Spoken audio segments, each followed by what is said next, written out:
Hey guys, it's Mark here. Today we are diving into upgrade options for your AM4 rig.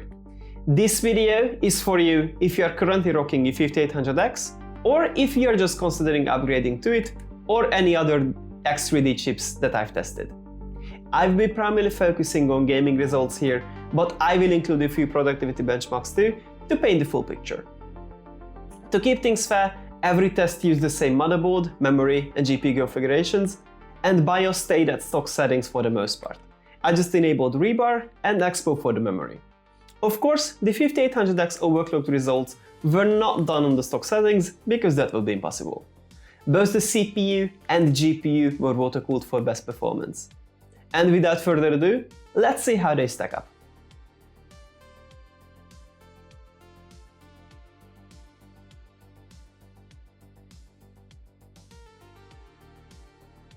Our first benchmark is Blender, and as you can see, almost all of the CPUs are within a few percentage of each other. Except for the 5700X3D, which falls behind by about 10% on average, which was to be expected because of the lower boost and base clocks of it. Moving on the Cinebench, we can see that the playing field levels out a lot here, but the 5800X3D is excelling at this test, netting about 7% uplift from the non-X3D versions. And this trend continues onto Bench's Photoshop benchmark as well, where you can see that the X3D model outpaces the non-X3D version by about 10%. We are closing off our productivity section with 7-zip benchmarks, where you can see that both X3D chips are excelling in this test, beating out the competition by about 15 and 8% respectively. For our gaming benchmarks, let's kick it off with Alan Wake 2 in Full HD at Ultra settings. In this benchmark and this game specifically, the Ultra setting really favors the X3D chips, which you can see on the graph, where the 5800X3D gives a 44% uplift over the 5800X, and the 5700X3D is at a solid 40% uplift. Also, the 1% lows are at plus 57 and plus 47%. This lead does not carry over to the medium settings, where all of the CPUs perform roughly the same. In ultrawide QHD with Ultra settings, it's still the same story as with Full HD. You can see a 29 and a 20% uplift in the averages and the 34-24% uplift in the 1% lows, which is still quite a substantial lead. And just like with Full HD, at ultrawide it's the same story with the medium settings, where all of the CPUs perform roughly the same. Our next game is Microsoft Flight Sim 2024, where you can see that even just overclocking the 5800X gives you a large benefit of 70% in the averages and plus 35% in the 1% lows. However, jumping to the X3D chips, you will see an even bigger uplift, with both of the chips giving you a 26% average uplift and 28 and 24% respectively in the 1% lows. And these results carry over nicely to the high preset as well in Full HD, where you can see that overclocking the 5800X gives you still the same uplift, and it gets beaten out by the X3D chips by a small margin. However, the story changes a lot when we bump up the resolution, where we become GPU bottlenecked.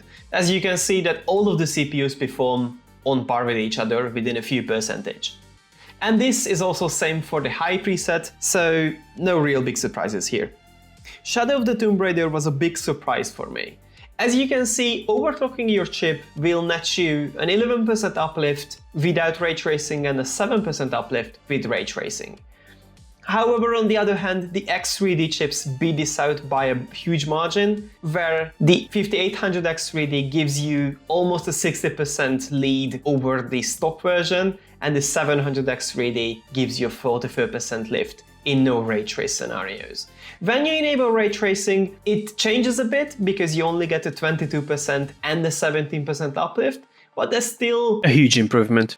But these trends seem to turn around when you bump the resolution up, because as you can see, with ray tracing enabled, you actually lose performance with the X3D chips for some reason. I'm not sure if it's just this game or something with its engine, but it didn't really seem to prefer the X3D chips when the resolution was high enough. Without ray tracing though, you will still get some extra performance out of these chips, but it's just a few percent. And next up is Stalker, which is a notoriously CPU heavy game.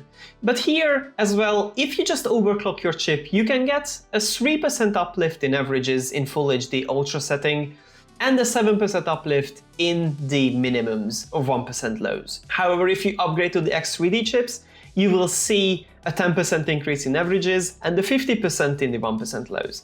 One strange thing, however, here is that the 5700X3D seems to perform better than the 5800X3D. I don't know how that came to be, but I rerun the tests and it was the same result.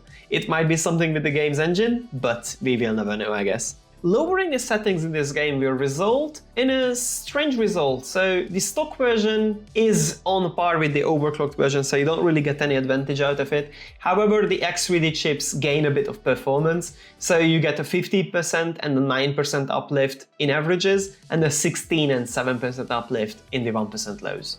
With the higher resolution, things doesn't seem to change that much, other than the fact that they are all performing roughly the same. The only outlier is the 5700X3D, which performs a little bit worse, but I think it's within the margin of error for the testing. It's the same for the high settings as well. Roughly all of the CPUs are on par with each other. And our esports title is Counter-Strike 2, which I believe brings out the extremes from the CPUs. So as you can see, overclocking the chip will give you a slight uplift in performance, but nothing to write home about. However, when you bump it up to the X3D versions, which this game really seems to like, you get a 40% uplift in averages and 45% in 1% lows. And with the 5700X3D, you get a close to 20% uplift and a 26% uplift in the 1% lows, which is still a huge boost when you're talking about 140 versus 180 FPS. Playing at a higher resolution, you can see that they separate a little bit more, but roughly it's the same picture. With the overclock, you get a small increase. With the 5800X3D, you get a bigger increase of 16% in the averages and 6% with the 5700X3D. However, the real deal, I think, is in the 1% lows, which increases to almost 200 FPS and 170 for the 5700X3D. Which is a 25 and a 45% uplift from the stock version. And now, let's see the results combined. So let's start with Full HD, because I guess that's still one of the most popular resolutions. So at Full HD, if you overclock your 5800X, you get a roughly 8% uplift over the stock version. If you upgrade to the 5700X3D, you get a 21% uplift, and with the 5800X3D, you get a 27% uplift, which is the biggest we've seen so far. If you play at a higher resolution, things will start to level out a lot, since you become more and more GPU limited. So with the overclock for the chip, you get a roughly 2% uplift. With the 5700X3D, you get a roughly 5% uplift, and the 5800X3D will net you a 10% uplift in gaming. So combining these two results, you will get the same picture more or less. So overclock gives you slight advantage, 5700X3D is a bigger jump, and the real deal is the 5800X3D, which gives you the best results for gaming. And closing off the benchmarks with the productivity section, where things will turn around a lot. So you can see that overclocking your chip will give you slightly better results, and the 5800X3D still beats out the rest of the chips by around 7%. However, when you go down to the 5700X3D, you will lose about 3% in productivity. So it's clear that the 5800X3D is the best CPU for the AM4 platform, with the 5700X3D coming in a close second for gaming-oriented workloads. If you care about productivity, then probably there are better CPUs than these in the 5900X, 5950X probably, so go for those in those cases.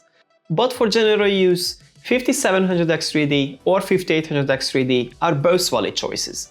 Or if you just don't want to spend money on it, well, you can just go into your BIOS and overclock your CPU a bit. It will give you better performance overall, probably cooler temperatures, and also lower power consumption at the same time. So you've got nothing to lose. I hope I could help you decide which processor to upgrade to. And if you did, let me know in the comments below. And with that, Thank you for watching and see you in the next one.